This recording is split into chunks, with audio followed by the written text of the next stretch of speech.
Good afternoon. I'm calling the Thursday, January 28th, 2021 work session to order. We will start with our financials from Finance Director Alicia Searcy. Good afternoon, everyone. We got the December financials before you this afternoon. The revenue through the end of December was at $42,507,759. That's about $3.2 million ahead of where we were at December of 2019. We're at 76.49% of our budgeted revenue, so we're over 3/4 of the way collecting what we budgeted for our revenue. Our expenditures are at $26,391,447. That's above December of 2019 by $249,932. We've expended about 47.49% of our budget at the end of December. We were halfway through the year, so our expenditures are running very well compared to budget. Our fund balance is at the end of December $35,671,252 compared to December of 2019 $27,272,167. So that's an increase in fund balance of $8,399,085. Our cash at the end of December in the general fund totaled $28,256,477 compared to December of 2019 at $21,500,331. So that's about a $6.7 million increase in cash. We're still maintaining about 185 days of cash, which is good. This is probably the high point of our cash balances. In January, we won't collect as much as we will spend, so we will start into our negative cash flow where we'll start using these cash balances up that were created from the property tax collections. We continue to see good collections as far as property taxes are concerned. We're a little over 8.5% ahead of last year. Sales tax is up about 17%. Our taxes in general, including all of the taxes, are up about 9.7%. We still see a good, strong increase in building permits. They're up about 8%. One place that we've seen a decrease is in our prison board. That's what the state pays us to keep the inmates at the Correctional Institute. We're down about 17%, but we're down, I believe, about 80 inmates compared to where we were last year. The warden is making an effort to try to get those numbers back up, but the Department of Corrections have been slow to move inmates from facility to facility with the risk of COVID out there. So that has had a negative effect on us. Parks and Rec are still running above last year, and our total revenue is about 8%, running about 8% ahead of last year. And like I said, our expenses are about 47%, about halfway through the year. The departments are all running pretty well as far as budget's concerned. Our solid waste expense is probably one thing that we're a little bit close on. We're slightly over 50%, but a lot of that's due to increased tonnage at the convenience centers. People continue to clean out during this year, and we've just seen more and more trash. And it may be more and more created through not only people staying at home and cleaning out, but people using disposable items for sanitary purposes. That has increased that trash too. That's my report. there's any questions. Ms. Cersei, to touch back on solid waste, it's my understanding also, even though we're up some numbers on prior year to date, we approved some expenditures from some compactors and some different improvements that are actually running through the general fund as well on this, correct? That is correct, and we'll have a budget amendment closer to the end of the year that'll adjust for those. Right. So that would also explain the numbers of why they are really not that far out of kilter, so to speak. One question on the schedule of revenues under local energy excise tax. Looks like we had a $450,000 actual budget last year. This year, that was bumped up to $615,000, where we're actually down in revenues from 337 to 276. So I'm assuming that the prior year budget numbers were probably a good bit higher than that budget number showing that came in actuals. Is that correct? That's correct. We were at about $591,000 in actual revenue at the end of the year, and I adjusted that up, not taking into consideration the effect of COVID and people working from home. In power, I think the larger rates are in your industrial and commercial, whereas you've got lower rates in residential. And so if people working at home, they're spending less at their office and more in the residence. And so we've seen less in local energy excise from the utilities. Thank you. From a mile-high view, as Commissioner Reynolds likes to call it, from way above, the report looks very good. Thank you so much. You're welcome. Any other questions? No.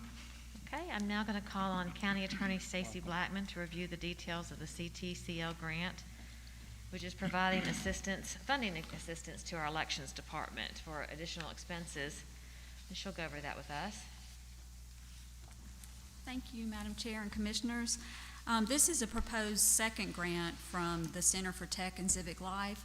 You may recall that I think at the October meeting, a grant was approved for $66,776 from this organization for elections. And this proposed grant is for $103,956.96, and it's for the to have safe and secure elections for the 2020 year, and also into the only goes through the January runoff. So this grant agreement's for your consideration on Tuesday's meeting, if you have any questions. Ms. Blackman, I've got a few concerns, and before I start, I want to preface it that my concerns have nothing to do with staff or the attorney's office. I'm very glad that you all brought this before us to review, and also appreciate you clarifying this is actually something from a previous grant that we accepted. I got to looking at this a little bit closer, and this is actually, I guess, a 501c3 out of Chicago, and I got to looking at some of their information on their website, different institutions that donate money and so forth.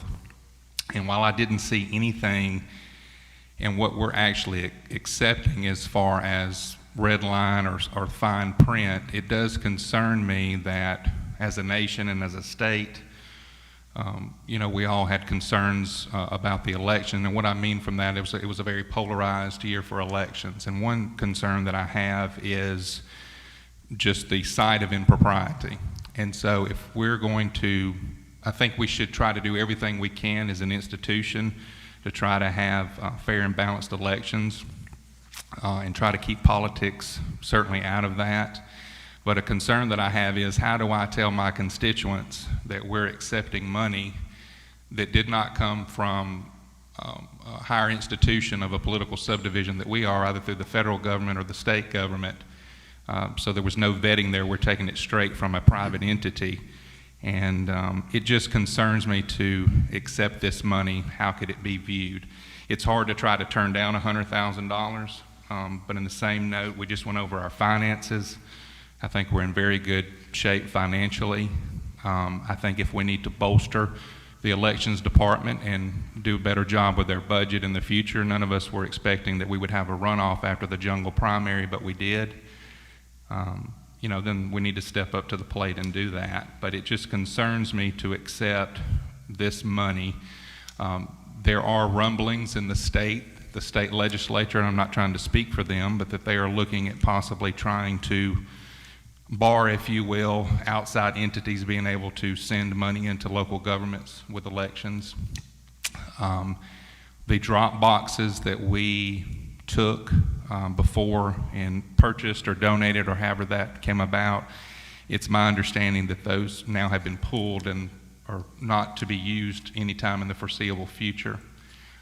So here again, it's nothing to do with staff. We have a great staff at the elections department. I trust them. I think they do a great job.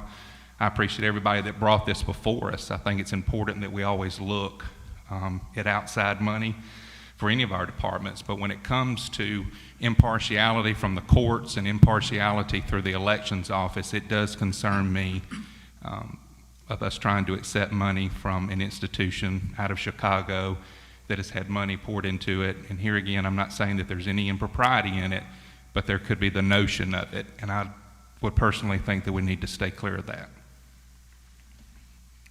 I also looked up some information on it, and thank you, Commissioner Chance, for your watchful eye, I guess, on that. I had assumed before that it was money coming from the feds or down to the state, but after looking at it, yeah, I second what the commissioners mentioned. It does seem like the initial monies for these grants came from Mark Zuckerberg and a CHAN, some Chan lady. If you look it up on various websites, I mean, it's public information, but they seem to have given money throughout the nation, even in Mississippi and Alabama and Louisiana and so on. Their concentration seems to be around the Chicago area and the Northeast. It seems like Boston, New York, up in there. And I would have no hesitation taking the money as a good thing for the county if it came from the feds or some governmental entity, but this seems like it's a privately funded organization that is trying to promote access to elections and more informed elections and so on, which is terrific. I mean, that's good, but I just wonder if possibly down the road, if we could get tied up in some sort of a blame game and let's say taking money from some left-leaning or right-leaning or some type of partisan group that they may get found out later, whether that be 6 months or 6 years or whatever. So it's just a precaution. I kind of think the same thing as Commissioner Chance, that it might be a little risky just from an appearance standpoint and possibly from a blame standpoint down the road.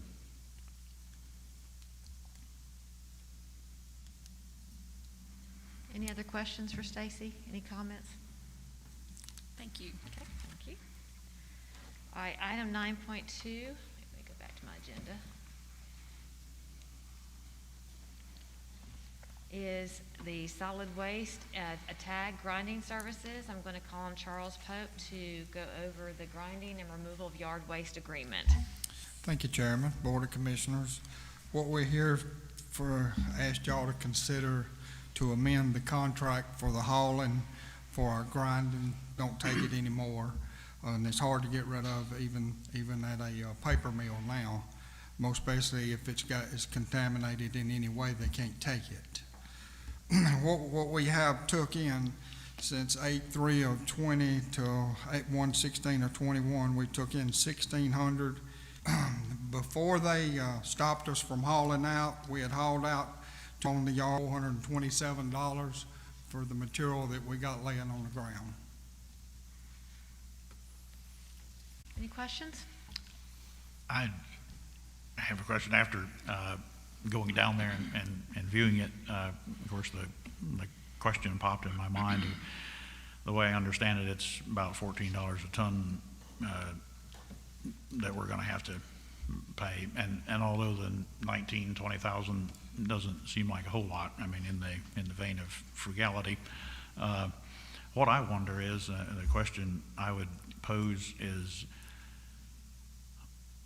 to EPD, actually, why is it necessary for the county to haul this from our site here to site somewhere else 40 miles away and pay that transport cost when it's limbs and inert material? I mean, it's not like it's rubbish and trash. It's tree limbs, basically, that we have the equipment sitting right there that we can chip it up and store it there. Unless there's some environmental hazard that I'm unaware of, we could avoid paying the transport costs and chip it up and leave it decompose right there at our own site, since it's not any rubbish or any other kind of material.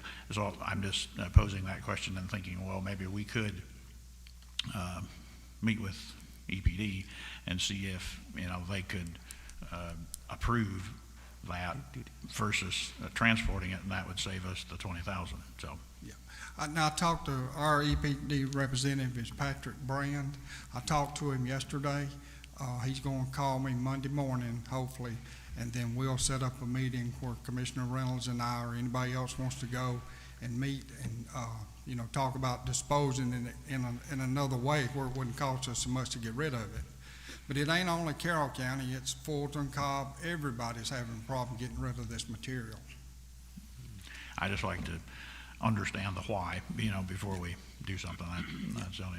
So hopefully next week we'll get a meeting and I'll let you know if I know everybody probably can't come, but, you know, a couple of y'all might be. Yeah, good. I just want to say, a little off topic, but on topic, the trash compactors I think are great. The one we installed on Noonan Road, even though that's not in my district, I was invited, and I know Commissioner Fuller was there, and the chairman and so forth, and the paving that you've done up at the Sand Hill area, that one, I have a lot of people that, I don't have a convenience center within my district, but they use Temple and they use the one it's from just that little paving job. So thank you for some of the different things that we're doing that's kind of somewhat tied into this, into Public Works as well. Yeah. Hopefully in the next week or so, we'll be getting with Commissioner Lee and looking at Temple so we can go ahead and start clearing and getting ready to put the compactors in up there. But let me make, there's a clarification. We're not going to table this on Tuesday night to wait for a meeting to be put together. Do you not need an answer? And if we find something different, we could bring it back to the board to change. But in the meantime, we do need to handle this in a timely manner. Is that correct? The EPD says we got to turn this stuff over every 90 days. Okay. But they don't really push us that. We went a year before turning it over. But they got all their equipment on site now. They got $1.5 million worth of equipment sitting down there waiting on us to get back with them to say continue on or Okay, hold the up. company is. It So, would actually be more money if they had to remobilize, wouldn't it? Wouldn't they charge more if they had to remobilize all their equipment? Well, it's still sitting on, they moved No, two I of the mean, if we- tractors out. haven't they? Yeah, but the grinder's still there. They moved 2 track holes out. Right. So, I mean, they know they won't get an answer until after next Tuesday. clear that we need to make a decision on Tuesday, and then if y'all come up with a different solution, we can bring it back to this board and renegotiate the contract again. Okay? Is that? Yeah. Okay, just want to make sure. Okay, good. Good. Any, sorry, Steve, go While ahead. he's there, can I ask something that's a little off topic? Is it still concerning solid waste and trash? Well, it's Public Works. It has to do with the Purple Heart signs. Okay, could we, I was gonna say, I think it's a work, so we can, okay, Yeah. go ahead. How are we coming on that, Charles? Of course, that was approved back several months ago during the August. COVID.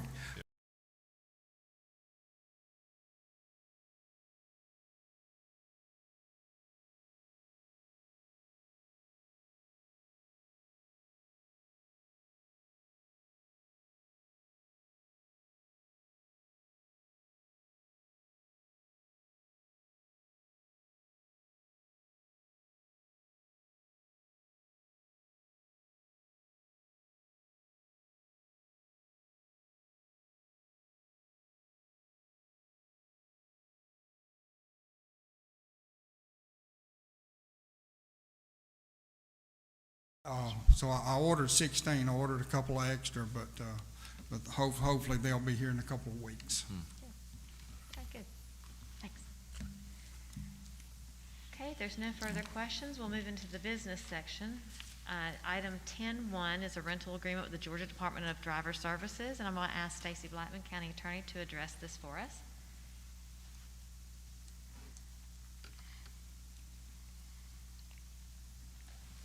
Thank you. This is the item that was on the agenda last month, and it was tabled.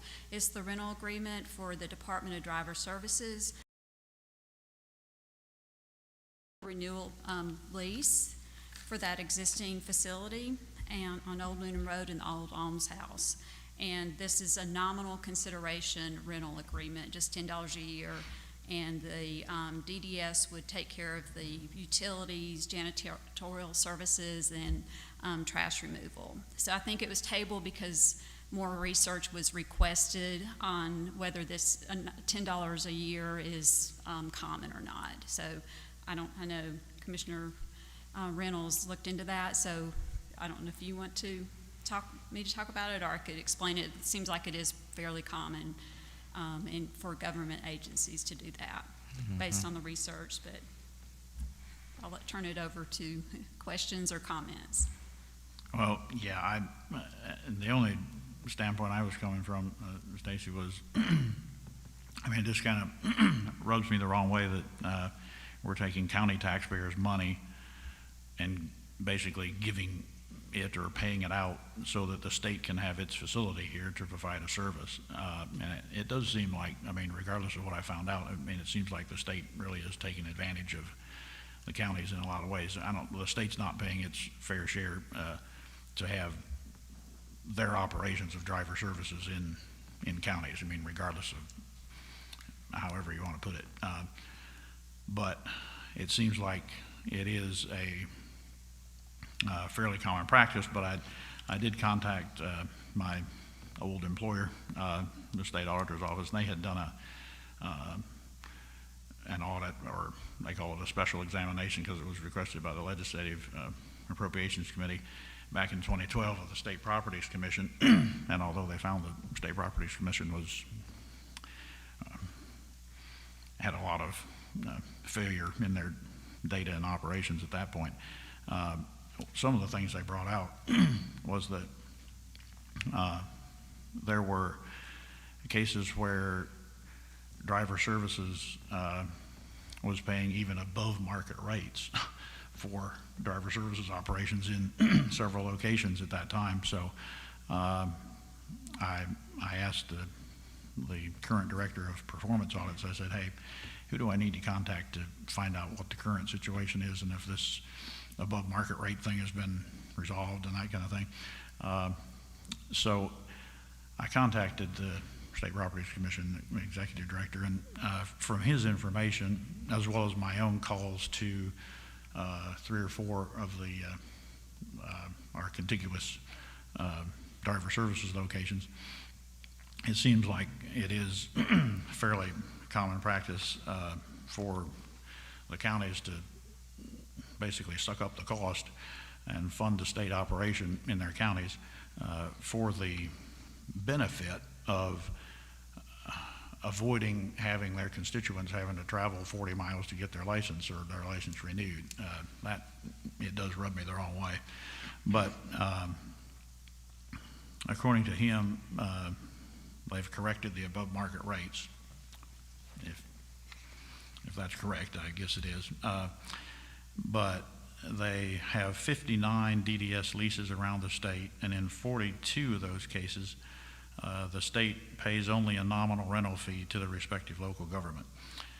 The state pays only nominal rent in Coweta, Bartow, Polk, Floyd counties, and they own the DDS building in Paulding County. Some of the places I found where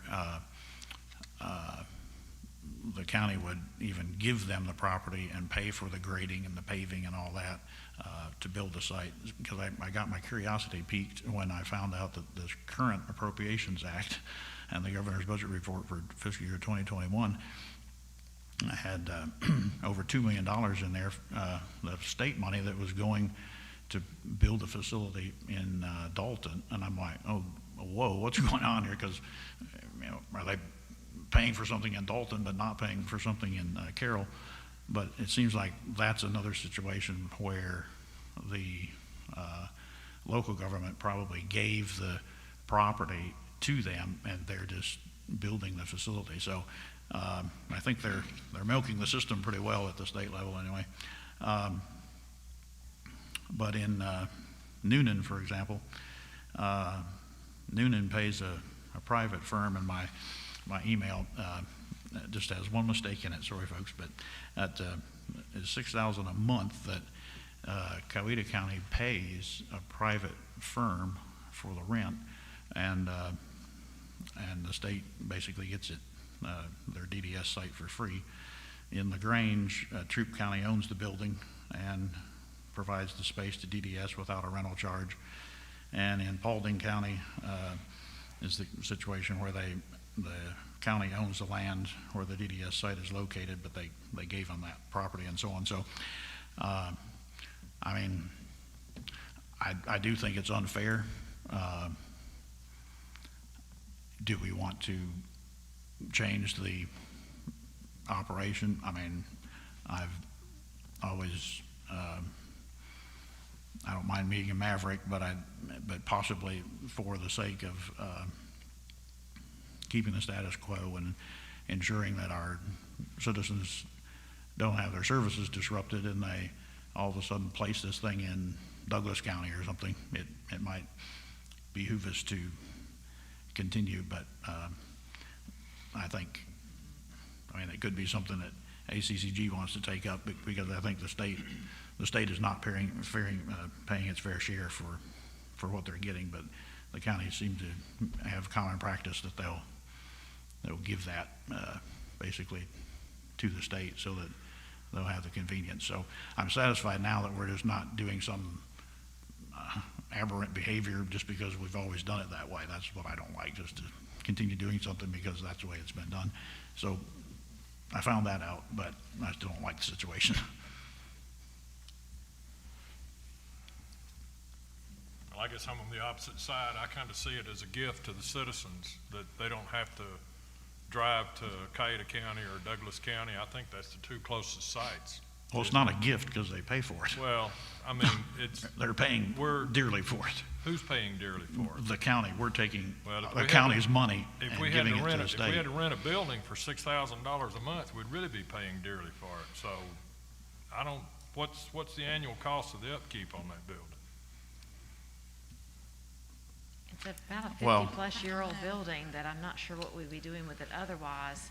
Yeah. And Typical rental. One like you, haven't had 3 children that recently have had to get driver's license and then turning the age that they need to get new ones. I find an extreme convenience to just drive down the street. Plus the number of people it brings into our community that will stop and have lunch and enjoy some Well, amenities. yeah, So there I you- see it as not necessarily can you put the dollars to the dollars, but you can bring in some advantages to the people who live here and the businesses that so.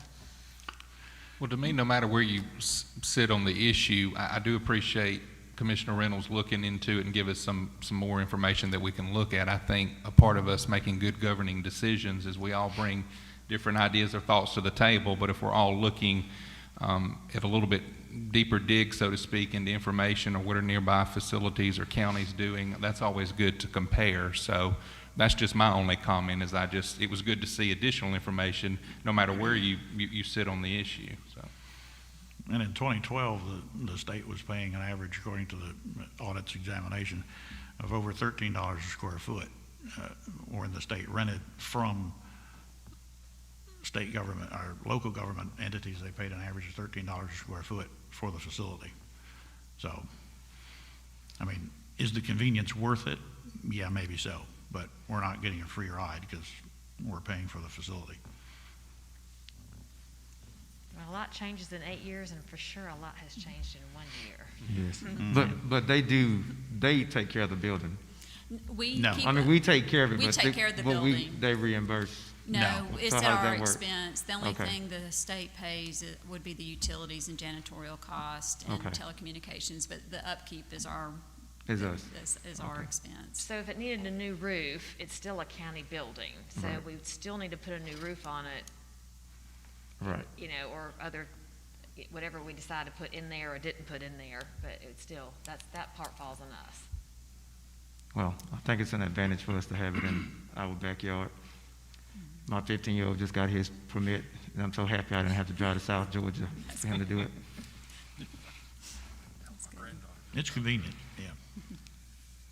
Okay, if there's no Thank you. further questions or comments, and yes, thank you, Commissioner Reynolds, for doing some of the information. I did receive a copy of that letter. I think you sent it on to everybody, so we all had what was responded back from the state. So do thank you for that, getting that information. The next thing on the business session is item 10.2, and just a reminder to let you know we have a vacancy on the Board of Elections, and so I'll expect a nomination on Tuesday evening. Other than that, this is Pete's last work session and videotaping and recording and making sure that it goes over the airways. So we want to thank you, Pete, for your dedicated afternoons and evenings at our Board of Commissioners meetings. And there again, I mentioned last time we were having Hunter with Graddick Communications. So a thank you to Pete, and again, a welcome to Hunter. So thank you very much. Thank you, Pete. Thank you, Pete. Thank you. And I don't have any other thing on the work session. I have something yes, I'd like please. to say, Madam Okay, Chair. please. I think one thing that we need to start looking at, maybe at a retreat or wherever, and that's gonna be this minimum wage thing that's coming down, because that's gonna affect every department we have and affect the budgets. We've already been discussing it. Luckily, we have a chief comfort officer in a standard poodle that likes to walk and run a lot, and so Alicia and I and Stacy are getting our exercise. We're multitasking, getting our exercise, and I'm you know, using their brain power, and that's discussions we've been having and how we're going to move forward, so it does not hit us. So, but thank you for the reminder on that. So yes, that is going to be discussed on that budget meeting. So, but thank you. She's already on it, already thinking ahead and how we're going to deal with that when it comes. So, thank you. Any other further comments or questions or concerns?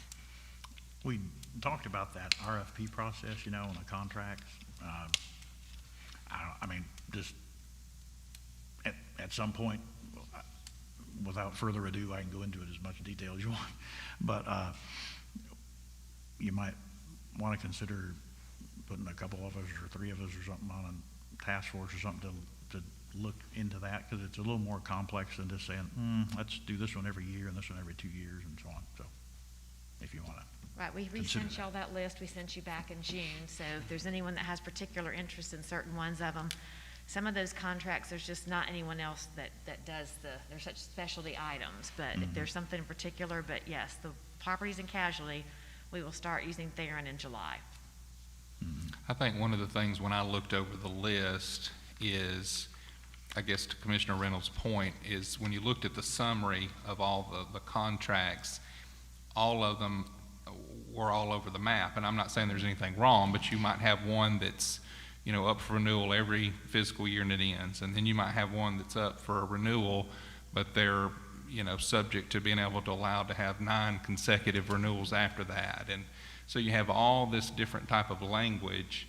So to me, it does seem that if we were going to really try to do a good job and look at it, it is going to be a little more complex than just every year on these 2 or every 2 years on these. There may need to be a little bit more in-depth information. So I don't know how you want to handle that either, but I see from just me reviewing it, maybe some of what you're discussing or what you're mentioning. Well, definitely as they come due, we'll address those at that point, but if there were ones in particular you really want us to look at in depth right now, bring them to my attention and we'll start pulling the information and let you know about those. But in the meantime, we send them to you so you have them. There's not that many of them in reality, and like I said, some of them are very specialty ones. So, but you're right, we just definitely every year need to have the conversation, make sure we are not just letting them slide through because there's a 9-year, every 9 years you automatically renew it for another 9. I think we need to, just because that clause in place, we still look at it that particular year. So that is my intention, is to make sure those don't automatically renew. as my, like, in my past, if I was in charge of contracts or whatever, if I looked at contracts, it would be things like, do the contracts have proper deliverables? Are there performance measures and performance indicators in place? Do we have the data to support that, where we're monitoring them periodically throughout the contract, blah, blah, blah. Those are things I just don't know. So I think in addition to the renewal aspect, it's also the contractor performance aspect that I don't know a thing about. I mean, I don't That's why know we if have those such great department heads, and if their needs aren't being met, then they can't do their job well. So I think our department heads really keep an eye on some of those things, making sure that we're getting what we asked for and that they are able to do their job to the satisfaction of the citizens and for us up here. So I think some of that we have to trust in our department heads.